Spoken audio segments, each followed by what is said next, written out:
So we're ready to go with some highlights here, I think. Does that work for you? It works with me.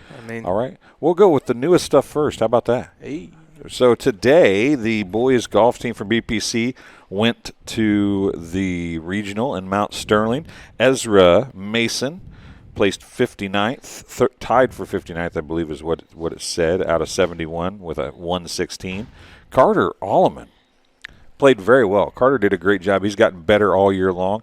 He placed 24th, and he was 3 strokes out of qualifying for sectional.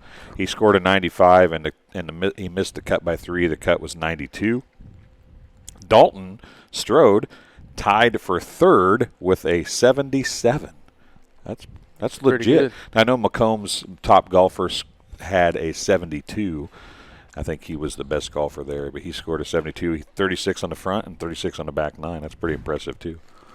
I know that another Macomb golfer was 75. They had they got some good golfers on the Macomb squad. Indeed.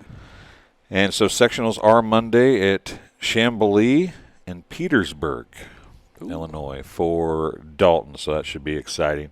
So now that we've said everything that's going on, we'll talk a little bit about what happened. I want to thank Coach Schneider for taking some video for us today.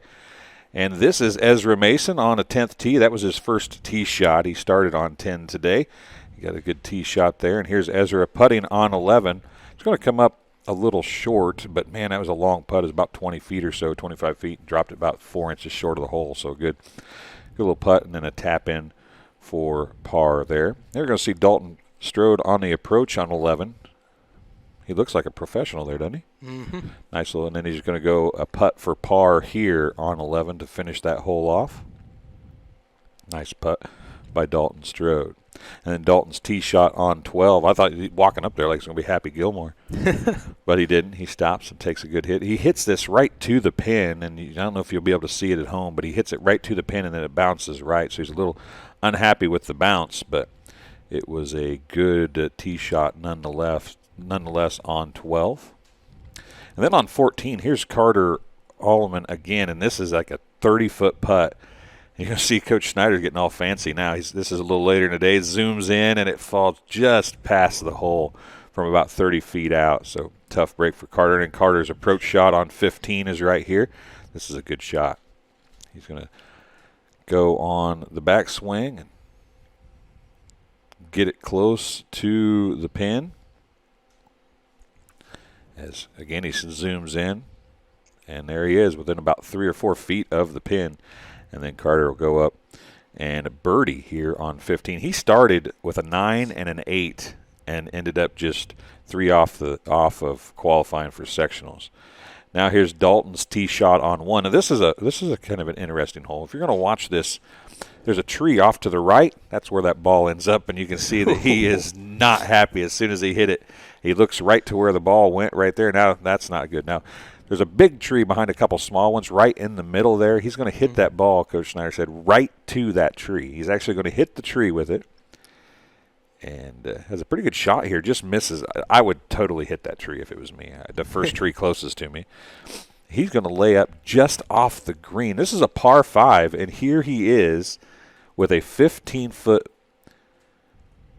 with a short birdie putt, actually. He said it was 15. It's a little shorter than that. The second shot was a bad one. Here's Ezra Mason for bogey on 3. That's a nice about 15-foot putt. And Carter Allman, a tee shot on 5. This is a pretty little swing here. He's going to enjoy golf next year, I would imagine. Mm-hmm. And then Dalton is going to step up after that for a tee shot on 5. And it's going to come right into your living room here as he's going to hit it. As Coach Schneider's actually standing behind the green with the camera here. You're going to see him tee, and it's going to come and bounce off the green and across the green. And then he'll show his chip, which comes just a little short here in a second. Well, here it comes. You watch to the left, and there's the bounce. And just off the green into the edge of the green there, and he's going to do a little chip here. And this chip gets really close. This is the last highlight that we'll have, and it gets really close right here. Zoom in, Coach. Zoom in, Coach. A little more legs, and it's about 2 or 3 feet, and it rolls away a little bit. But a good day on the links for the Spartans golf team still seems a little funny to say Spartans golf team. Macomb Bombers have a golf team, and they've had one for years, but they've been the only school in our immediate area here in West Central Illinois that's had one. But Hamilton used to have one, I think, back in the day. But it's really cool to see BPC with the golf team, and the kids are enjoying it and having a lot of fun. The girls, this is Wednesday night. The girls have their regional tomorrow, and every one of them tomorrow start on hole 1.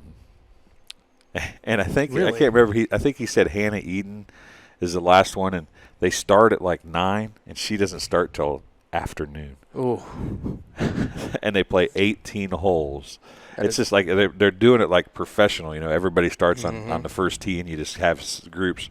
It's going to be a long day up in Sherrard for the girls tomorrow. That reminds me a lot of all the music kids all know that when we'd have the organizational concerts and stuff like that, we get on a bus at 5:30 sometimes to go down to Rock Island, and then they'd tell you, hey, you guys don't go on till 3, and we'd sit around for 4 hours. Yeah, I did. I was in choir a few times and had that same problem, and I learned that I wasn't good enough to wait that long. So the ensemble contest and stuff, the choir and ensemble contest or whatever, was not Dwayne's cup of tea. Dwayne was not a singer anyway. That me being Dwayne was not a singer anyway. Well, I mean, as Miles can attest to. He's had to listen to me sing in the car before, I think. Haven't you, Miles? Yeah, he just shakes on his some head. of those long trips down to Indiana racetracks. Hey. I've heard some beautiful singing coming out. We did belt some good stuff out on the way back from Rushville to Peru. That is true. Lucas Holbert got an education on music because we played about every kind of music there was. Anyway, let's do some more highlights. What do you say? Alrighty. Next up for our highlights will be the BPC girls playing volleyball against the Rushville Industry Rockets. As we get started out, 3-1 is your score, and Shanti Strange just hits a nice ace right to the far side, as that looks like number 2 tried to block it and get a dig out of it. However, just no place. Next up, that is, Gilfillan will get the kill. Gilfillan was playing exceptional this game. Didn't come out how the Spartans would have liked to see. However, as you'll see through these highlights, Gilfillan and Courtney Oakman played a very nice game up front for the Spartans, as that'll be another. Sometimes it's not how hard you hit it or how you hit it. It's to get it to fall in, and she used the net to her advantage, did Courtney there. Had 3 Rockets just dive in and try to get it, and that will be the next shot, as Gilfillan will drop that one as a little block type set pass there, and the Rockets were not expecting her to do that at all. Montini. She's going to get the setup there, and that one is Gilfillan as well. It looks like I forgot to set the frame side for that one. However, Rushville will defeat the BPC Spartans for that game in volleyball. Two sets as well in that one. And next up we have the homecoming game between the BPC Spartans and the Galva Wildcats, I believe. I didn't get to see this game. I watched it on here, but this one's a long 57-yard touchdown from Sam Hensley to Jake Brown. They're going to have a pair of these, and that connection so far has 8 touchdowns, I believe. Chris said about 6 of them over 50 yards. It's crazy. Yeah. And it's the exact same play as you'll look. He runs that fake bootleg, comes out to this far side, and on that slant will be Jake. Was running to his left through that 35 yards downfield. You know what's funny was I watched this game. Galva is big. Oh, yeah. As we get to see Sam score one on his own, has an option play. Bushnell been using the option very well this year, as he's going to fake out a couple people, including our cameraman Miles, to get into the end zone. Not too bad. Not too bad.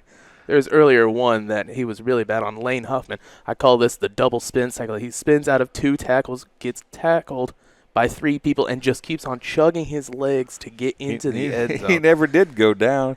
He got held up but never did go down. It's just insane what he can do. And out here, this one is Dalton Horwell. Just finds the hole and just completely outruns everyone involved. Number 1 tries to tackle him, but is a little bit too late. I just can't get over how big Galva is.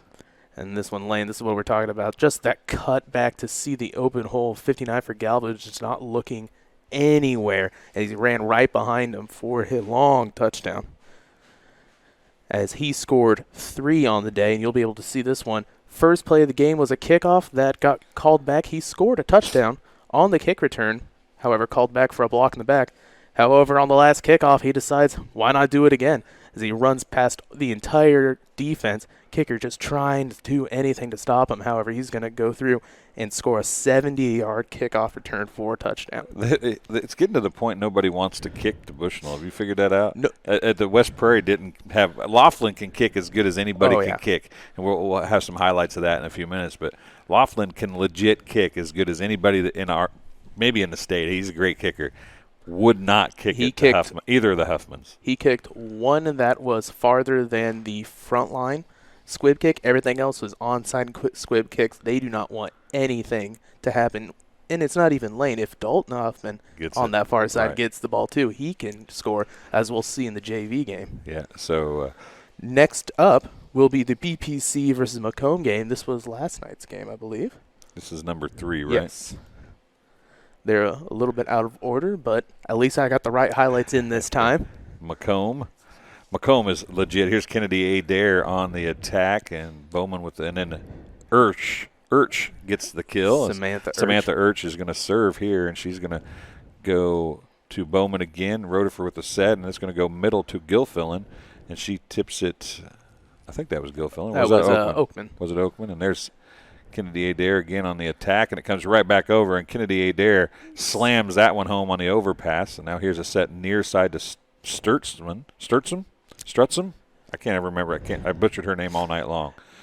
Shelby Daniels with the block there, as the Bombers played beautifully up front. I was just seeing the power shots coming back in between both of them doing the highlights. They've got rockets for her hands. And Oakman knocked that one off the block of Kennedy Adair for a kill. And here's Aaron Jackson with the attack on the serve. And near side it comes. And then there to block is Gilfillan as she knocks it home. And tips it right back in once again. On the overpass herself. Got to take advantage of that overpass when you can get it. I'll tell you what, though. I talked about it a lot on the broadcast last night. Macomb is legit good. And, I mean, the score might not show it, but the Spartans were playing the best they have. Watching back that game, it was very, very good. I told Courtney Oakman and Gilfillan, who came up to talk to me afterwards, and Coach Bowman, we've seen him 4 or 5 times now. That is legit the best that they have played that I've seen them play all year. Problem is they saved the best for the best team that they're probably going to see all year long. Yeah. Coach Bowman said Morton was really good, too. But Morton's a 3 or 4A school, so you would expect Morton to be good. But Macomb is very good. Brianna Rexroth's doing a great job over there. And if Macomb doesn't end up in a super sectional, at least in 2A, I'll be amazed. At least a super sectional. I would not be at all surprised to see them in the state tournament in November. So that would be really exciting for Macomb. And I know they've done that in junior high, but we've talked about so many times, Kenny, junior high does not equate to high school necessarily, but they just keep building that program. And if anybody's watching this from Macomb, if we have a chance to cover a couple of Macomb games, would you guys like us to do that? I would not be opposed to picking up a Macomb game or two. Some of our sponsors would like that. So if Macomb doesn't have a problem with it, if you guys would like us to do that, let us know. And we'll see if we can't get over there and do a Macomb game or two, because they are super fun to watch. That'd be very advantageous. Me just have to pop across town living up at Western. Exactly. As we head into our next highlight, this is the West Prairie versus Unity game. And as you'll see, our highlights had to be scooched down a little bit as our software system updated, and I forgot to change the settings back to what my normally was. But Despain on a killer shot right there, as she's just full of power every time she hits the ball. And Ellie Powell playing the middle does a decent job of killing as well as setting, a very versatile player. Up next will be, I was looking at the wrong one about said Welsh. This is Despain's next shot, which, watching back, I totally thought that was out. It is right on the line. I had to zoom in and everything. However, this one will be an ace right to the crank zone over in West Prairie. That was Welsh on the play. And this block was going to be saved by Venonic, and he'll come back right to her, and she'll get the kill on it as well. Venonic, one of their best setters and kind of blockers as well. She plays a very nice defensive game.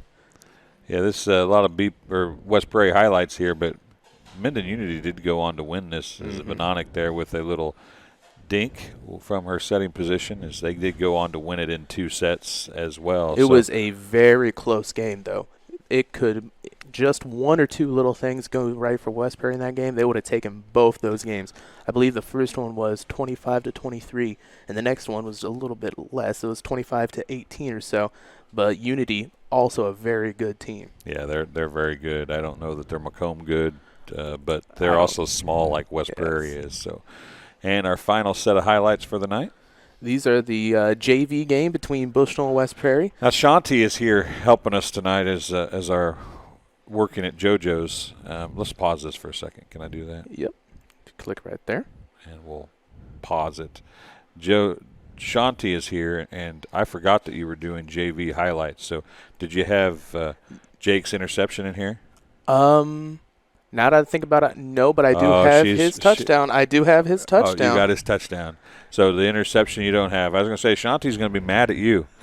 Shanti, we're just lucky that she's not in earshot of us right now. But we'll go ahead with that. I apologize. I just wanted to point out that Shanti Willie was in here and asked me about the interception, and she's going to be devastated that you didn't put the highlight of the interception in. I'm so yeah. I am so sorry. I totally forgot about it. I was rushing to get these ones in. Jensen Laughlin on the touchdown run as he shakes and bakes and twirls and spins and outruns and runs around some BPC defenders for a touchdown. Whatever you're going to say, Laughlin scored a lot this game.